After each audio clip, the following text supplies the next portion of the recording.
Not accurate. We all know tossing and turning, it all happens at 3 a.m. Spread the seeds. Do what? Mr. Akaka. I'm not even gonna.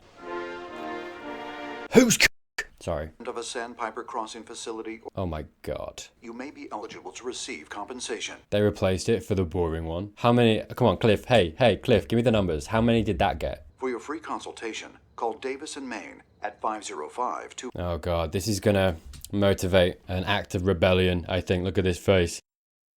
Yeah, I think it's very symbolic that he's having this thrown at him. It's a symbol of almost his failing. A symbol of the pain that he wrought on Kim, himself, Davis and Maine, Hamlin. I think watching this, I think it's teeing up, foreshadowing a little bit, an act of rebellion. Mate, buy yourself a Game Boy, trust me. Okay, we're getting to 3 a.m. That's fine. Fair enough.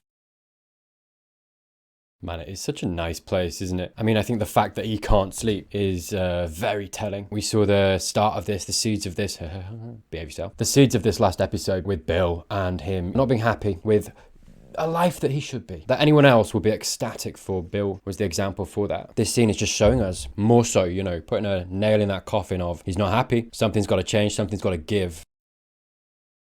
Ah, back to the old haunt. Have you still got a key, mate? I feel like you shouldn't. Pretty sure you can't just be in here, mate. Deeper. Pretty sure you can't just be in here, mate. Wow. Okay, he can only find peace in his old life. Very symbolic. Yeah, finally rest. This feels right. This feels good. Something about this fits. Yeah, and the smile. Oh no. Hello folks and welcome to another Better Call Saul Sunday. That's right, the show that happens every single Sunday until we are finished with it, mate. Today, episode 6. Let's see what it holds. Oh, that's right, it's for the mango check. Excuse me, I'm so sorry, bad throat. I swear to God, if I see this tooth, okay, fine. I was going to say if I see it shoved in Kim's mouth, which technically is not, that's what happened. I just thought it'd be Jimmy doing that, you know what I mean? Yeah, she's clearly, well, obviously not happy. Pondering. Interesting. I wonder what the goal for her is going forward. I question as to whether by the end of this series she's going to remain with HHM. I'm not sure. The last episode was starting to make me question it a little bit. I think, you know, seeing her experience at HHM, but then maybe the conflict resolution is going to come from her and Jimmy's relationship in regards to her splitting from him. And that's enough. Do you know what I mean? And then she'll be like, oh, it's fine now. You know, I'm away from him and it can be okay. But I do wonder because I do suspect there is a little bit of conflict, tension between her and Howard as well. So I wonder if that'll come to play. And yeah, I don't know, I'm starting to get little inklings that she might be moving away from HHM slowly. You know, we saw the seeds. And I think as well, I didn't really comment so much on this last episode, but the conversation between her and Chuck, he didn't answer her question. Do I have a future at this firm? Didn't answer that question. So yeah, I don't know. I think she's savvier than we're giving credit for. I think what he was talking about was very much, Chuck was talking about something that seemed out of place. If you're telling the story through Kim's eyes, it was like, why are you telling me this, bro? And I get it, you know, common denominator, Jimmy and all that stuff. But at the same time, who asked? Someone mentioned in a comment in the last video, actually, and I agree. I think it is him, Chuck, subtly trying to manipulate her and get her on. I mean, obviously, it's trying to get her on his side against Jimmy, right? He's looking for troops, and she could be the trump card, right? She's the one that's closest to Jimmy, and therefore is in the best place to attack him, right? If you're going to look at it that way. So yeah, but I think she's cleverer than that. I think she'll start to see through that. So I wonder, it's a very interesting mix of, again, ingredients. She could turn against Chuck, she could turn against Jimmy. Both of those things could happen. She could split from both of them and, you know, be like, stop getting me involved in your brotherly situation. At the same time, are we going to see Chuck actually look to support Kim in this as well? Because we did see a little bit more of that actually last episode. So we'll see. Right. She has a little bit of an unhealthy habit of completely ignoring Jimmy's texts, calls. I don't know, it just, do you know what I mean? It doesn't seem like a thriving, I mean, it's not a thriving relationship at the moment, but also, what? She does this a lot. Head sticking out from a low-flying cloud. What is he doing? Oh. And clear. She's calming down. She's good. This is making her happy. Bali Ha'i. Oh. Island, come to me. Okay, their relationship is still on. I'm just saying, it doesn't seem like... I suppose she's got her boundaries, right? Beautiful. completes our week-long tour of South Pacific. Oh, that set her off to work in a good mood. Fair enough. Hey, whatever works, works. Boundaries. Why are you here? Right? What do you mean boundaries? You don't like your job? Boo-hoo, poor baby. Oh. Well, some people work for a living. No one gives us free cars. Firing shots, mate. This place is paid up. I'm within my rights as your legal tenant. That's all you need to know. Okay, fair enough. Have you got a pot on? Why? Zed, mate. You can afford to buy your own. Mate, you know it doesn't. Is he going to get a new car as well? Seems to be replacing everything, doesn't he?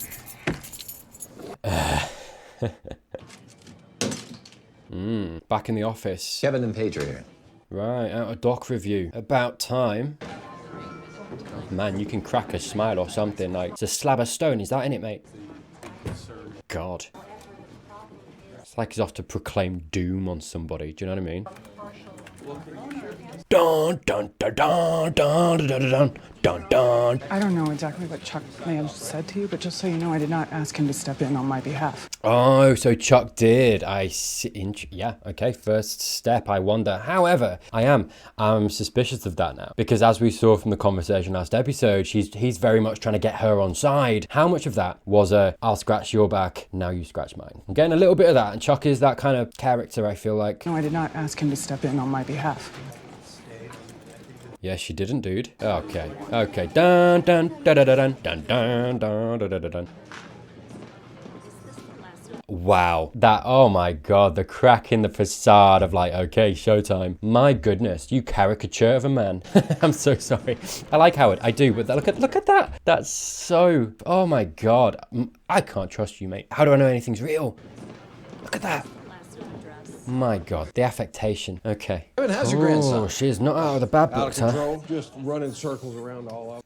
She did the same thing. Yeah, everyone seems to be wearing masks, don't they? Jimmy at Davis and Maine. Kim trying to put her best foot forward in this little meeting here. Howard as well, we see that. Chuck hiding his, Chuckness from everybody else. You know what I mean? I feel like the way that I see Chuck, the audience sees Chuck, is not how the people in the show, in the real world that he's living in, see him. All of them wearing masks. Interesting. Mikey boy, let's go. Yeah. I do wonder whether the Salamancas know what he's about, what Mike's about. And I wonder whether Mike is going to display his skills or just go along with it. I don't know what choice he's got. He needs an answer. Right. I'm gonna have to say no. Okay. I think maybe they don't know about him because they're going to underestimate him, I think. Yeah, what you got up your sleeve, boy? You're going to have something. I wonder if they're going to threaten Kaylee, though. I did say that last episode, too, so... A trap?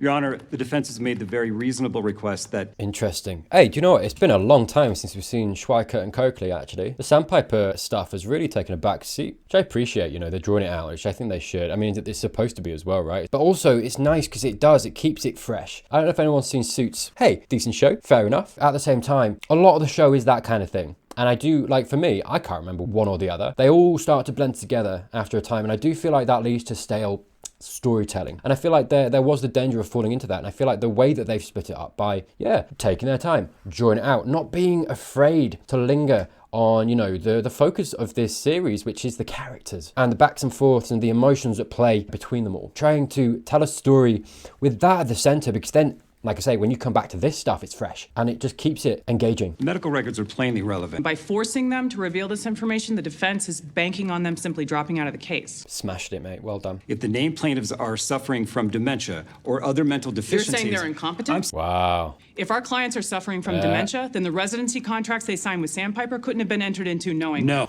Oh, smashed it, mate. She's so good. The defense wants to claim that their residents are competent enough to be held to their contracts, but too incompetent to sue. So which is it? This is not about bullying. Doubt. I'm leaning toward granting the motion. Screw you, mate. Adjourned. And she smashed that, though, I feel.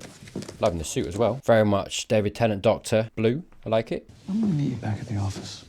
Oh, okay. He wants a word with Kim. Interesting. He was watching her throughout that. Is he going to be impressed? Is he going to... I just wanted to say good work in there. Okay. Don't trust it. Pretty sure I lost. Oh, of course you did. It's an unwinnable position.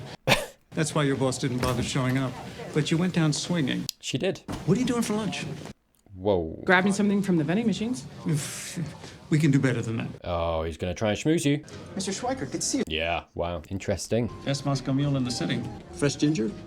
Real copper mug? Yeah, he's trying to worm his way in. I feel like I'm suspicious. So you've been She knows that too. with HHM, what, 10 years?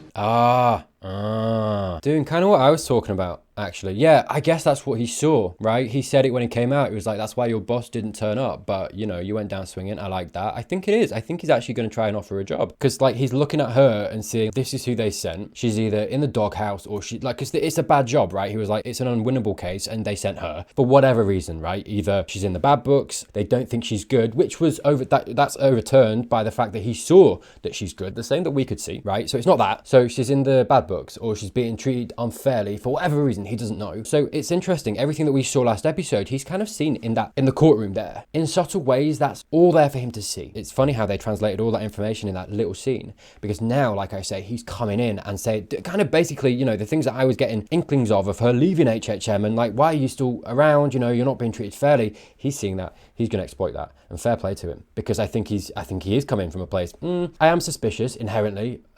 A little bit. I do maybe think that he's just trying to undermine HHM as opposed to grab her for the boon of her presence and her expertise, right? But optimism, all about that here. Maybe he did also see that she is worth her soul and she is a lawyer of a caliber that didn't deserve the job that she got coming down and dealing with this unwinnable plea or whatever it was. So, sounds like you certainly paid your dues. Okay, maybe he knows a little bit more than just what he saw in that room. Watching you in court today, it sure did bring back some old memories for me. We landed this monster. This is what will define the rest of my career. Okay. I even get this new suit that I can't afford. I split it over 3 credit cards. Do you know what? The way that he's talking, the way that he is, I hope it's not fake. I hope he's not trying to manipulate her. I hope it's genuine. I'm leaning towards believing him. It's human. It's nice. It's giving me an in. You know, they're making me like his character because that's a very human story. It's an underdog story. And despite everything that I've seen, everything that I've commented on regarding him so far in this series, it's enamoring me towards him. And especially flashing back to Kim's face. And you can see that she's, you know, a little bit charmed as well. You feel that. You can see she feels that. And that's almost like permission from the audience. You know, someone, Kim, that you trust, that you like, getting on board. You know, she's clever. She's not going to, you know, be taken for a ride. It's almost permission for you as the audience. You're kind of leaning there. You're kind of like, oh, I kind of like this.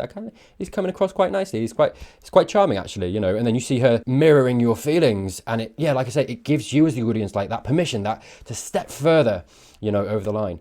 And yeah, really just, like I say, works to enamor you towards him. I'm good.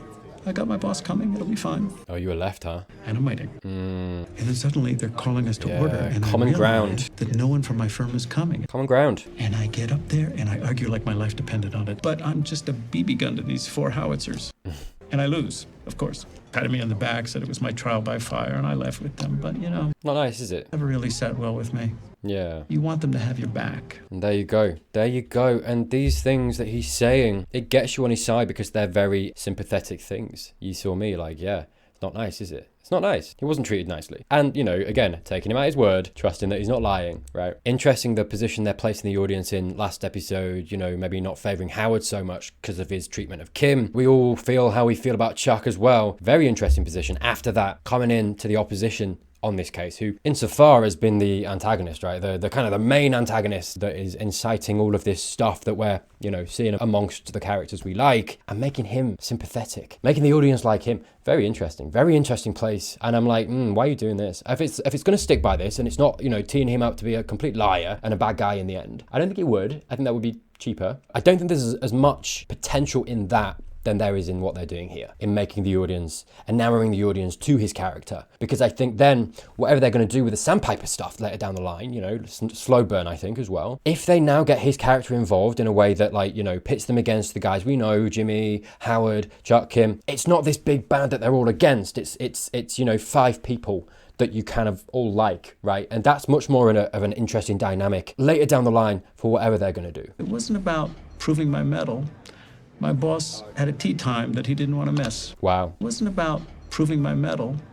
A little blink from Kim as well. It's like, what? What was it? I wasn't there long. Right, teeing it up. There you go. Could I ask why we... Straight to the point. Cut through it. Do it. I've had my eye on you for a while. Since that Kettleman thing. Okay. It was an excellent deal you got for him. There you go. Him. Recognizing Kim from everything that I was saying last episode. And like I say, I'm dubious as to the reason for Chuck's involvement with Kim last episode, right? It's good, and it, you know, there's potential for making me like Chuck a little bit more. We'll see how that goes. I don't know how it's going to play out. There's also suspicion, like I've talked about as well. I'm not going to go over that. From this guy, again, there is the, you know, the hint that, you know, he's trying to undermine HHM, which I think is also at play. Don't get me wrong. But at the same time, maybe his main goal is because he genuinely sees her worth. Because, like I've said before, she is good. And I think, you know, him referencing the Kettlemans, it's what I've said. It's literally what I said. She was so good on that case. And yeah, she's got HHM so much for her like level and where she's supposed to be at in the firm. She's getting them bags, man. She's getting them bags. And again, one more step to get the audience, you know, enamored and on this guy's side, because he's saying everything that we kind of are, right? He's being the person that's personifying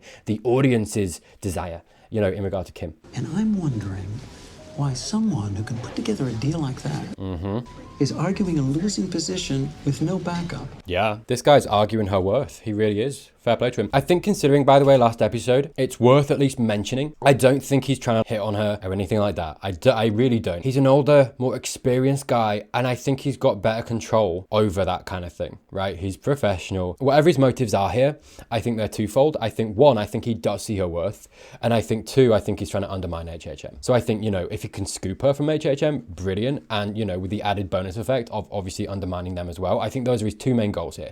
I have no complaints about HHM. You should. That's great. If on the off chance that you're pondering a change, Schweikert play. and Coakley would be more than happy to put your talents to good use. He's playing this really nicely. Of course, we'd have to have a more formal meeting, work out specifics, but We think you would be a great fit. I kind of feel like she's going to do it, you know. Eventually, not now. of course, we'd take you off Sandpiper. And rest assured, we wouldn't be expecting any information about HHM's strategy. Okay. And just think what you can do with our resources Yeah, and away from the... and the freedom to really spread your wings. Right, exactly. Yeah, sounds great. Oh, look at her face. She's pondering it. Yeah. She's thinking about it. She's thinking like, oh, what that would feel great. I owe a lot to HHM. Sorry, she's so bound by them. Sorry, I went back. She's so bound by them. Really unhealthy, because that's the thing. Because of what they've done, they're beating her with a stick, and she's like, yeah, but I owe them, so it's okay. And it's like, no, it's not okay. They're beating you with a stick, dude. You can leave. She's holding a torch for people that aren't treating her well. But yeah, sorry, I was going to go back, because yeah, look at her face. Oh, beautifully acted, because you can And just think exactly see the range of emotions going on in her face, where she thinks, to really spread your wings. this light. There, and the way that her face, she starts to imagine that, and it's like, wow, yeah, makes her happy, and she's like, wow, that would be so good. I And owe she a goes lot back. to HHM. Yeah. The way her throat catches there as well, it's like, I owe a lot to. That's. It's like it's hesitation. She doesn't really want to say that. I owe a lot to HHM. Yeah, she forced that out because it's so practiced as an excuse to stay with them and take that, right? Take the kind of abuse that they've been, you know, throwing her way. It's so practiced that it came out then, but it was harder because he actually dangled a carrot before her, right? I owe a lot to HHM. The tuition debt, we could take care of that. Okay. It's very generous. Yeah, man. The way that he just waved that off. Well, you give it some time to think about it. And you give me a call and we'll set up a meeting with the rest of the senior partners. Wow. I think this is long game. Maybe the end of the season, but I think she's going to do it. I'm talking partner track. Jesus, Sean, would you have to send to Moscow? Yes. Oh, look at that. And I like Mr. Schweikert now. Oh, perfect. I love that. Sorry. I feel like I pause beautifully sometimes. Look at Kim. You know, she's been let off. He's finally looked away as this guy's come over, right? She's out from under the gaze and she's like, oh my God. You know, a little bit like, my God, this is actually tempting. And it should be. It absolutely should be. But yeah, I love that I like Mr. Schweikert now because he's not just a big bad antagonist. And not only that, they've put him in that was done perfectly. They finessed the audience perfectly because like I say, he's the mouthpiece of basically everything that I've been saying for like however long about Kim. He just said it all in one sit down meeting and saw her worth. Immediately. But that's the thing, it wasn't even immediately, it was over time because he was paying attention and actually, you know, things were happening. It was like, who's involved in that? Kim Wexler. Wow, okay, one to watch. And, you know, he's been watching and he's at, my goodness. Perfect. I love that. And I do honestly think she's going to do it. I think maybe end of season, like I say. I think we'll build up to it and it's going to work on her. But I think she should do it. I think she's in a toxic relationship, honestly, with not even necessarily with Howard, just with HHM. You can see the way that it's influencing her, the way that she's, you know, like I say, been conditioned to take any abuse that she's given from HHM, any punishment she's given. Not only that, she responds, right? Her response to that is to give them gifts. It's such a prisoner mentality of like, please give me scraps. Oh, stop beating me for a second. Look what I got you. That's not healthy. That's so toxic. She needs to get out of that, but she's so deep in it. I think it's really, really hard, like I say, to for her to ever, but she did. She saw like that beautifully emoted moment in the scene. She let herself feel it and see it a way out for a second. And I want that for her because I like her character and I think she deserves it. Set up a meeting with the rest of the senior partners. That was what I was going to say as well. Hang on, sorry, this line. And to be clear, I'm talking partner track. Boom. That arranged against Chuck's unanswered question, or Kim's unanswered question in regard to Chuck, where she was like, do I have a future at this firm? And he doesn't answer, and he goes on to a personal recollection about Jimmy, right? Doesn't answer the question, at least from what we see. I don't think he actually did answer it at all, right? Arrayed against that, this guy's going like, so just to let you know, by the way, full disclosure, partner track, that's before you know exactly what you're paying for. That's what you're going to get. It's night and day. Night and day. And at this point, it's a question of, can she break out of this toxic cycle? Now that I say those arrangement of words out loud, I'm like, that's kind of everybody. Jimmy, slipping Jimmy. Not only slipping Jimmy, but also Chuck. And, you know, this conflict, this battle between his brother, I think it's very toxic on both sides. That was my next step. Chuck, right? I think he is also in this toxic relationship with himself, you know, in regard to his brother, in the way that he is constantly yearning for his brother to be bad and for other people to see him as bad as well. We saw that with Rebecca last episode. He's so bound by this cycle of, you know, torture at the hands of his brother, unbeknownst to Jimmy and not, you know, intended by Jimmy. But I think it's akin to that in Chuck's mind, right? He can't take it. He can't take that Jimmy goes into a room, swans into a room, and everyone likes him, everyone's laughing and all that stuff. He needs people to see he's bad, and no one does, because Jimmy's actually not that bad, even though he does, like, you know, bad things. Very toxic. Chuck needs to get over it, mature over it, process it, get out. Right, to move forward. Like I mentioned, Jimmy as well, I think he needs to break out of this world, you know, whether it's to go more fully to where he can flex, slipping Jimmy freely, or whether it's just some other job where he can do things a little bit less by the book, right? And he's gonna be happy and less punished. It was also told to me in a comment last episode that Howard has not earned his place in HHM. I don't know much about that. I can already tell that's a toxic cycle. I can already tell that that's what's influencing him in regard to Kim. Her being, I guess, the one to blame, that he can blame and punish, that has opened gaps and come for HHM's reputation. Yeah, absolutely, through Jimmy and Jimmy's actions, but, you know, she is the scapegoat for that, right? And I think, you know, lots of insecurity there, lots for him to prove. I think we've seen that in his body language as well. He's very to-do man, right? I'm not going to go over that. I've talked about it in other episodes. He's in this toxic cycle where he needs to prove himself. He needs to show to everybody around him, and I guess his dad, that he's earned it, that he deserves it, that he deserves to be there, be in charge. He is that man. Everyone's in these toxic cycles, man. Yeah, big theme. I wonder, big theme of this season. I mean, big theme of the series, honestly, so far. So we'll see. And that's the question. Can they each individually break out of that?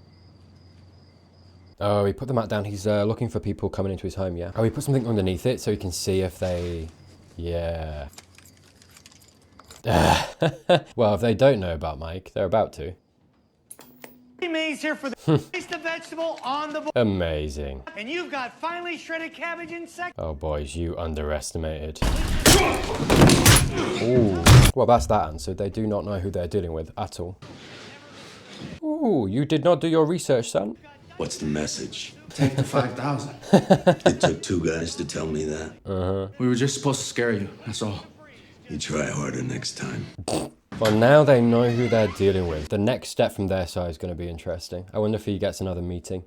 You know what, actually, sorry, just briefly. I think Kim is a person that gets very set in their ways. I think a lot of people do this, right? I think when people get comfortable, they get into a routine, they go like, this is where I am, this is what I do. They stay there because it's routine, it's comfortable, and it's what they know. To the point a lot of the time, and Kim's not the only one, that you'll put up with so much more than you would have or than you should because you're like, it's too much effort to leave though and start again. Start from square one, from somewhere else. And the thing that started me on that track was the song. The name of the episode, Bali Ha'i, and what did that achieve? Do you know what I mean? There was clearly some significance. It's why I thought last episode, Rebecca. What's the significance of Rebecca? I think, honestly, if the last episode hadn't been called Rebecca, it wouldn't have made me think of Daphne du Maurier's Rebecca. But because it was the name of the episode, I was like, okay, there's some thought gone behind this. There's something a little bit more than just a name or a song, Bali Ha'i. right? And I think, yeah, so that's what got me thinking. I was like, what was the point of that? And what did that do? It made her feel comfortable, right? She was like, this is comfortable. And I think it wasn't an accident as well, up until the point that Jimmy was singing that. I was like, it feels like, yeah, Kim's putting up with a lot, and it feels like there's one crack too many in their relationship. They're going to split up. I thought, do you know what I mean? That was where I was going. And I was like, that feels like where it's going. And it's this thing of like Kim taking hits. And then Jimmy sings a song, and it's just Jimmy being Jimmy, right? And it's very comforting. It set her mind at ease. Despite everything that's happened and the warning signs that might be going off in her head as to the relationship, that relationship is mirrored, right, in her relationship with HHM as well. I think they're both damaging to her to a certain extent, and I think she's comfortable in both of them to a certain extent, that she'll take beatings from both of them and be like, this is fine. I think she's very comfortable, and I think the idea of starting over, which is absolutely human and understandable, I don't blame her for it, isn't attractive. I think Schweiker, you know, doing it the way he did, I think he made it attractive, and I think, you know, being like, partner track, we'll pay for your tuition, we'll get rid of all of the things that are making you not want to do this, we'll get rid of those, it's fine, it's not a big deal. Just come and it'll be better, maybe, who knows. But I think she's in relationships that she's too comfortable with, to the point that she's not recognizing maybe when it's not what she wants. And again, yeah, I'm thinking back as well to her predilection for not answering his calls. That just seems weird to me. Is that weird to anyone else? And that's a regular thing, right? Even before they were together, when they were starting to get together, she didn't answer his, I mean, busy woman, fair play, but also I think she can pick up the phone sometimes and she doesn't. That doesn't speak to me as someone who like really like, I think she likes Jimmy. I think she does. But I don't think she loves him. Difficult, innit? I think there's something missing from the relationship. Do you know what I mean? There's something that doesn't quite fit, at least from her perspective. And I think it's not necessarily a relationship that is singing the tune that she likes at all times, let's say. And so, yeah, I think Jimmy's comfortable and they do get on as people, and I think, you know, their relationship's not a lie. They clearly care about each other. I'm not saying they don't. I do think she's not as invested or into the relationship and into him as we're maybe made to believe here. It's that question of like, why she's staying, and I think it's comfort. And the Bali Ha'i is this, you know, integration into the episode that shows it's that comfort for her, putting her at ease in a situation where maybe actually what's best for her is to not be comfortable right now, is to get out of it and look for something better, something that she wants more. Because I think, sad as it is to say, and I do want it to work, you should never force yourself to like someone or be with someone that it's not working with. Yeah, I'm seeing a lot of that this episode with Kim, from her relationship with HHM and Jimmy, and I think it's that. I think it's comfort. I think that's the implication of the song and Jimmy singing Bali Ha'i as well, and the effect it had on her, and I think that's what it was meant to show us. Yeah, again, seeing hints of the whole Vietnam thing. Sorry, I put it in text in another video, kind of speculating about like, oh, was he in Nam? It's the only thing that makes sense to me. But I think from the gun conversation with what's his face, it became very apparent that he'd served, you know? And yeah, I think it is more of a characterization with him of like, yeah, there it is, PTSD, okay. Yeah. He's fighting against that. He doesn't want to go back to this. Oh, it makes it so sad what we know about him in Breaking Bad, because he very much ends up there. Howard asked if you could go through them now. It's 1:15. I was just about to grab some lunch. Yeah, he needs Go get your lunch. I'm done by 2:30 so we can draft a letter. There you go. She needs to, yeah, you see it, the stress that, again, one more thing, you know, I'm not allowed to go to lunch. I have to do everything at, you know, beck and call. When Howard says so, I gotta do it. And you see the frustration, the anger. She's had it up to here, and I think she's, you know, she's a time bomb. She's gonna go off. You can see that all here. Look at this. The pent-up frustration, again, yeah, the tightening of the jaw and the lips. Kaylee, damn it. Yeah. I don't like we're seeing her. Kaylee. Is Mike here? Kaylee! Okay, good. Okay. You got a pool. What more do you want? Right, Walter? Got a pool, man. Get it together. I'm staying. Well, you want me to come in there and get you? I can't have you in a pool. It's only... I'm like, also though, don't. Salamanca's coming, I feel. You sure? You sure? Oh, he's so great with her. Bless him, he loves... Oh, who is it? No. No! No!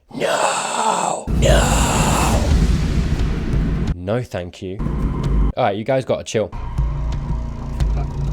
Boys, if you were I know this showdown doesn't happen, well, at least it doesn't kill any of them, right? But yeah, you go against Mike, you're losing. I don't stand your chances, man. By the way, can I just say, it's reminded me, I do want to see Hank in this series. Come on, baby, before you turn into a prune. Yeah, she's getting serious now. She's thinking about it. And she should. I support this. Yeah, not much of Jimmy this episode, really. Yeah, bless her, she wants that. And I think as well, the added effect that Chuck's conversation with her at the end of last episode had was to also sow doubt in her mind of Jimmy, right? She's seeing that. She's seeing, you know, a professional man, woman in love, let's say, kissing, that relationship, very idyllic, right? I'm sure they got their issues, but, you know, at face value. And I don't think it's quite like that with her and Jimmy. I will go so far as to say, I don't think she is as into this relationship as Jimmy is. Because I think she was pining. I think she was looking at those two being like, I don't have that, I want that. Maybe I'm completely wrong. And to be honest, I'd be happy. I like Jimmy. Look, whatever else I've said, this is a big decision. And she has every right to be apprehensive. I'd be scared. But sometimes you gotta do scary stuff, man. The gentleman would like me to let you know that your next drink is on him. Jimmy? Yeah, funny, she's not actually talked to... Oh. Oh, no. No. Okay, well, they got their issues. Yeah. Yeah, okay, well, that's sobering. That look, yeah, not quite as it seems. That's the thing going in her head right now. The guy. That was I feel like the implication. Like I said, they were very much in love. That was the, you know, at face value. And it wasn't quite as it seems. He comes in, does that. Not quite as it seems. And now it's making her think, Schweikert and Coakley, how much of this is not quite as it seems? Yeah, take your time. This is the thing, big decision, take your time. I'm ready. That's why I'm like, it feels like end of the season, or towards the end of the season. Oh. Wasn't sure that was gonna work. Confront him, tell him what you saw. Not as pretty as you. Oh, man. Okay, he is going in. I'm Dale, by the way. Dale. Giselle. Well. And I think that's what we're seeing there. She's not happy where she is in life with HHM, with Howard. None of this is like quite what she wants or working for her. She's been given a way out. She doesn't know if it's a safety net. She doesn't know if it's going to work out. She doesn't know if it's a good decision. And she doesn't quite want to be Kim right now. She wants to be someone else. Completely fair. Don't want to deal with that. It's too much. Too much for anyone. Okay, item number 40. Erin! Big up. I do like Erin. I will be honest with you. Have you ever heard the expression, a watched pot never boils? Thank you.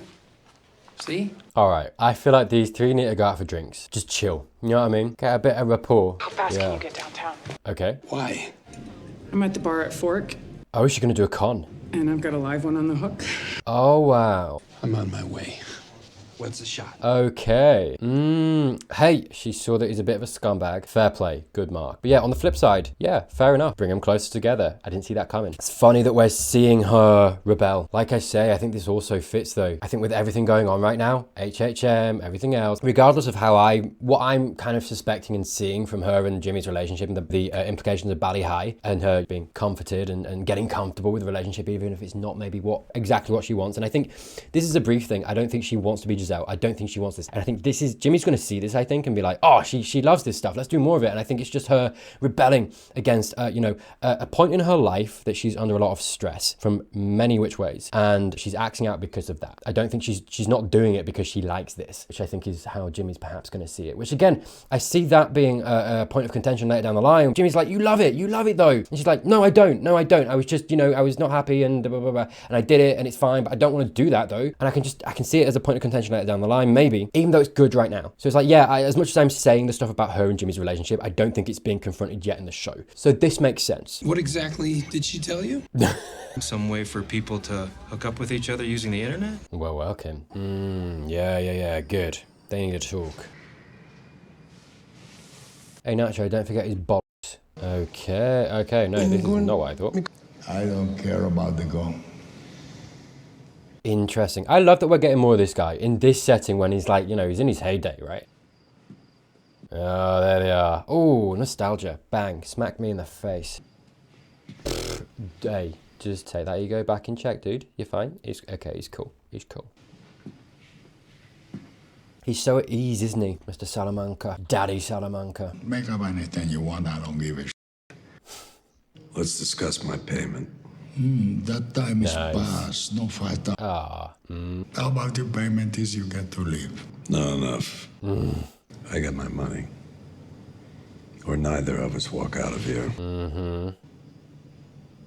You willing to die for this?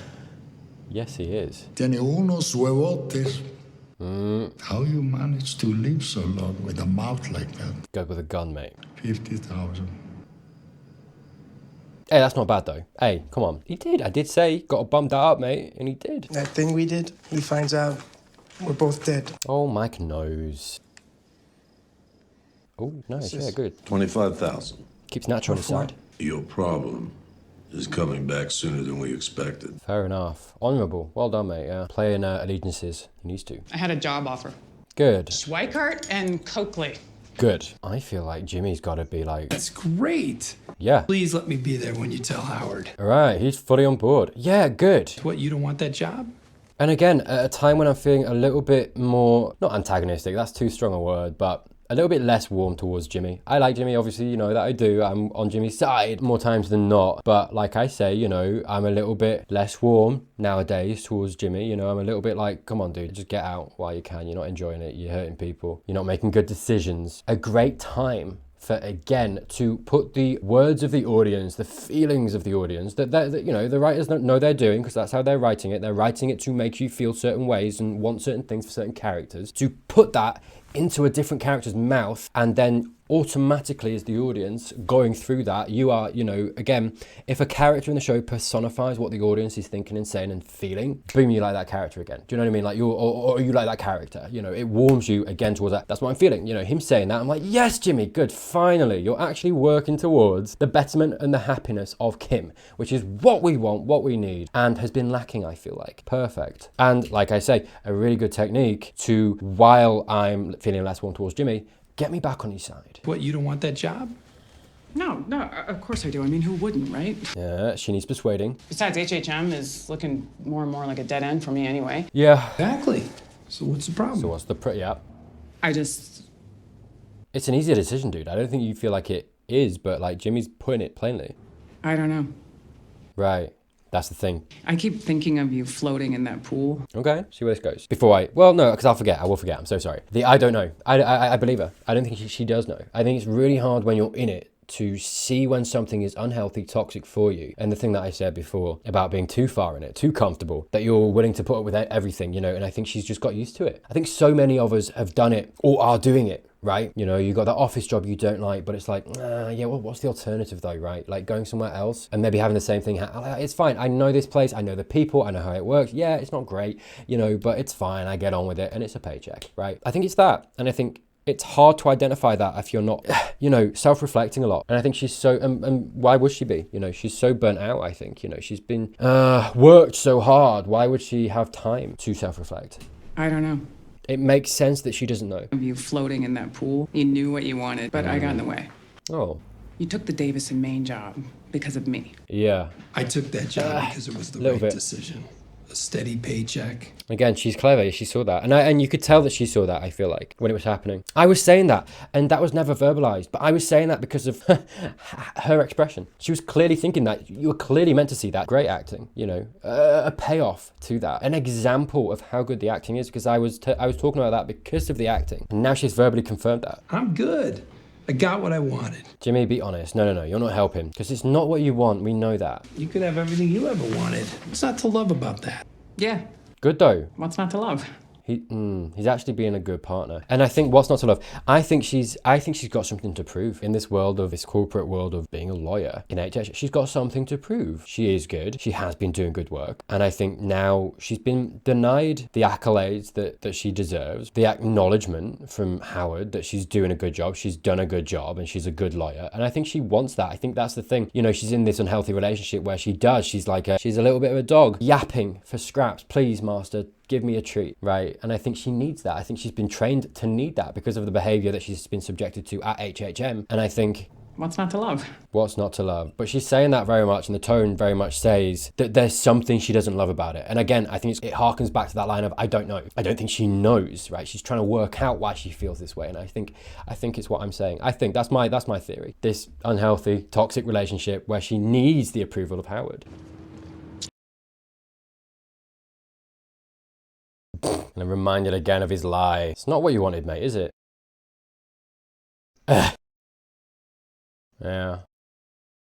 Doesn't quite fit, so I'll make it fit. Okay. I think recommitting to the lie. He just said to her in that room, it's fine, it is what I want, anyone would love this. I love this is my decision, it was my decision. I think he was being kind because, you know, and he was lying because he didn't want to put it on her, and, you know, she was obviously taking it on herself in a very vulnerable position that he also saw, right? You know, she's making this decision, she's vulnerable, she's trying to, you know, she's looking for help, and he didn't want to, like, you know, drive that home, right? So he lied. I understand why he did lie. I think it came from an empathetic place, but I think because he lied, he's like, I kind of got to go along with it now for Kim, right? I think that's where he's at. And I think, you know, that there of you know, the symbology of, you know, this thing that has never fit in this new world. He's never fit in this new world. Now that shows right there, I feel like, that no, he doesn't fit, but he's going to make himself fit in it for Kim. Which, no, Jimmy, you know, you know what I mean? No. Jimmy. There we go, smashed it. All right, well, that was Bali Ha'i, mate. I hope you enjoyed. Do you know what? In an unprecedented move, I'm going to end the video there. There's honestly not much more I want to say. I think I've talked about everything that I want to talk about this episode. So with that said, hey, if you're looking for early content, by the way, I do all of my videos on YouTube, on Patreon, early access, if you're interested. So link down below. That is the best way to support me if you want to see more YouTube videos. With that said, thank you, as always, to my beautiful patrons. Thank you for your support. Genuinely, it means the world, and honestly, it does. It allows me the space to get out more content and worry less about the materialistic things that we need in life, like food and water. Pesky hobbitses. Sorry, I will get to the Return of the King at some point. I'm so sorry. With that said, thank you for watching. If you're not subscribed, boom, click that bell button as well, and you'll be notified of every single bit of content that I do in between Better Call Saul Sundays. And yeah, thank you again. I will see you soon. Flamingos.